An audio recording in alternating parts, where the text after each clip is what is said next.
Boa noite para você que acompanha o Bahia Notícias nas redes sociais e também no próprio site. Sejam bem-vindos à edição dos destaques do Bem na Tela desta segunda-feira, 13 de maio de 2019. Nós começamos falando sobre a transferência do ex-presidente da República, Michel Temer, da Superintendência da Polícia Federal em São Paulo para a Sala de Estado-Maior no Comando de Policiamento de Choque da Polícia Militar de São Paulo. Temer foi transferido na tarde desta segunda-feira, que a Justiça solicitou que ele saísse da PF e fosse para essa Sala de Estado-Maior, que é um espaço que tem reservado direito ex-presidentes da República que estão sob custódia do Estado, que estão presos. É uma sala muito similar à que o ex-presidente Luiz Inácio Lula da Silva ocupa na Superintendência da Polícia Federal de Curitiba. Ela tem frigobar, ela tem banheiro privativo e, no caso de Temer, ainda tem uma mesa para reuniões. Por quê? Porque esse espaço era utilizado como o gabinete do subcomandante de Polícia Militar lá do estado de São Paulo e agora vai ser ocupada pelo presidente Michel Temer enquanto ele estiver sob custódia do Estado.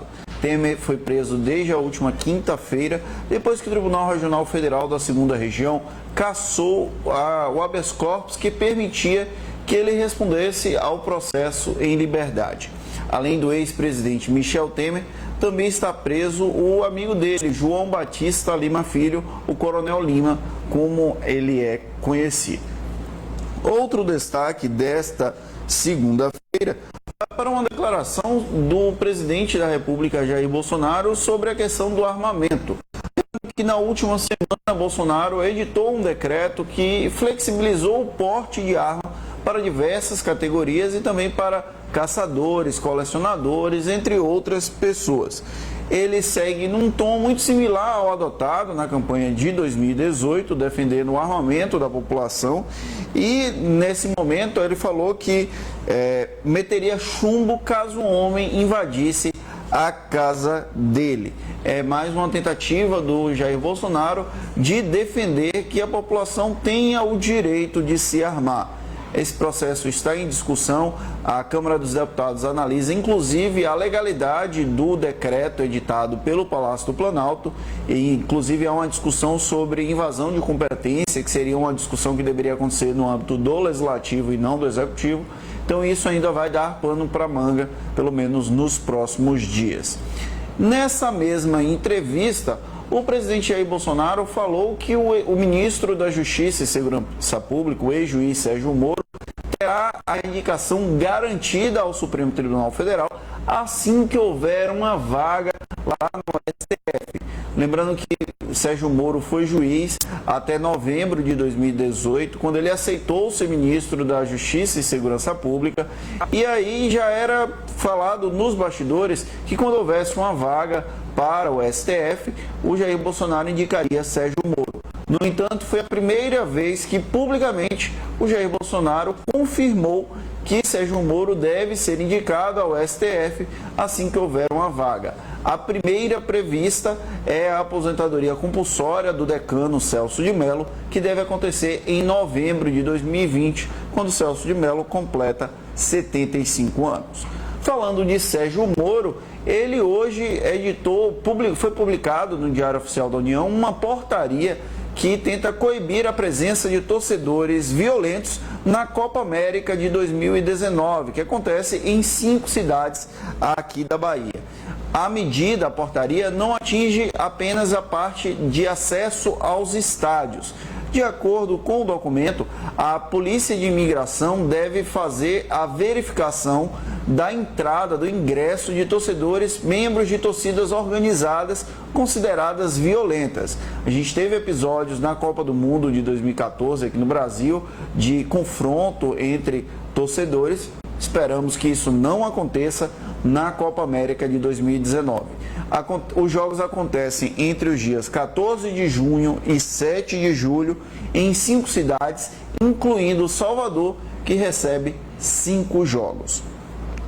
Ainda tem destaque, saindo um pouquinho daqui do Brasil e indo direto para a China, mas relacionado à Bahia. O governador Rui Costa assinou hoje um memorando de entendimento com a empresa iSteel, eu não sei falar exatamente, iSteel, que pretende investir 7 bilhões de dólares na Bahia num projeto de desenvolvimento integrado. Esse memorando de entendimento aponta, inclusive, que há uma expectativa de geração de 30 mil empregos diretos. Não há tantos detalhes desse projeto, porém os chineses negociam com o governo da Bahia, por exemplo, a construção da ponte Salvador-Itaparica. O último destaque na tela desta segunda-feira vai para um susto que o cantor Amado Batista teve quando sobrevoava a Bahia. Ele veio fazer um show no interior do estado e o avião em que ele estava precisou fazer um pouso de emergência na cidade de Jiquié. O problema foi o seguinte: o voo já era noite e o aeroporto de Jiquié não conta com iluminação, a pista de pouso não tem iluminação. Então, populares apontaram os faróis de carros que permitiram que o Amado Batista, o avião que o Amado Batista estava, fizesse esse pouso forçado. Não teve nenhuma sequela, nenhum tipo de problema, todos passam bem, mas o cantor sofreu um susto grande aqui pelo interior da Bahia. Antes de ir para a nossa última parte do live, quando nós interagimos com os leitores, eu vou chamar o repórter Gabriel Rios, que vai contar um pouquinho sobre o que aconteceu no final de semana com os times de futebol da Bahia. É com você, Gabriel.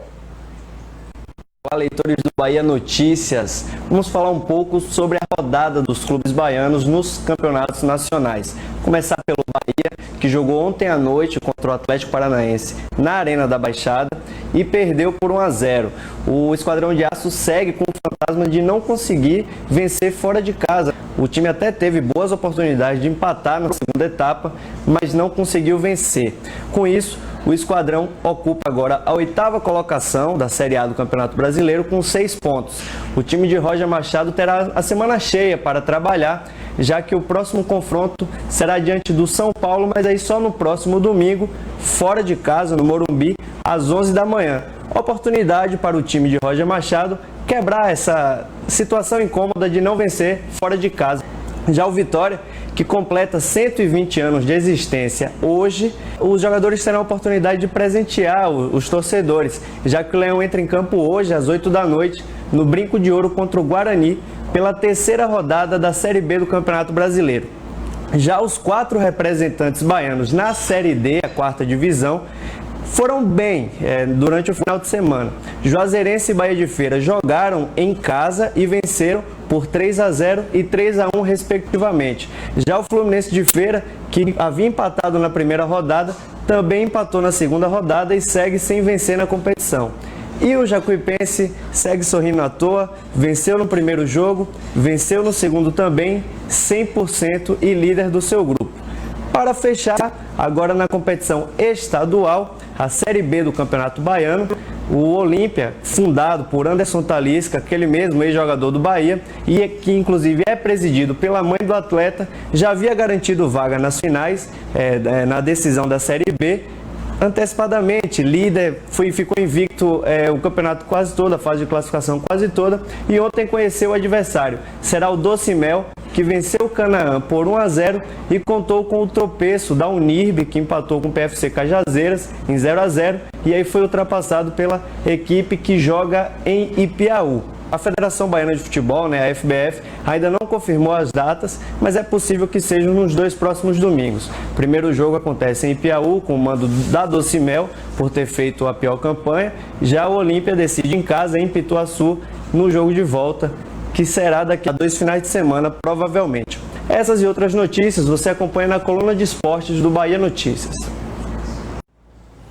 Olá, voltamos agora para a última parte do nosso live, quando a gente interage com os leitores, começando mandando um beijo para Maria Alicia Dias, que falou com a gente, a Silvana Oliveira, que está sempre conosco, um beijo para ela, Sandra Mendes Bittencourt conversando com a gente, o Genilson Carvalho, que sempre está com bem na tela, Manuel Soares dando boa noite, o José Assis falando que o Michel Temer tem muito o que explicar que, para a sorte de Temer, ele é advogado. O Marcelo Araújo está mandando um abraço aqui de São Paulo. Ele pede um abraço para Sátiro Dias e Mimoso, na Bahia. Olha lá. Ivonete Alberto Cândido. Oi, menino lindo. Assim ficou com vergonha, Ivonete. Simões Filho continua triste com o prefeito Dinha.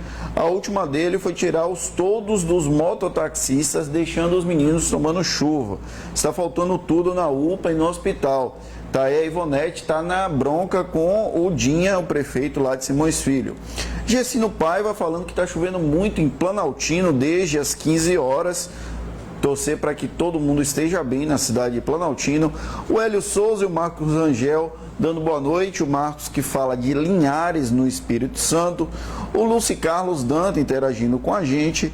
E o Lúcio Barros falando que é de Itiúba, no interior da Bahia, mas está acompanhando o BN na Tela de São Paulo.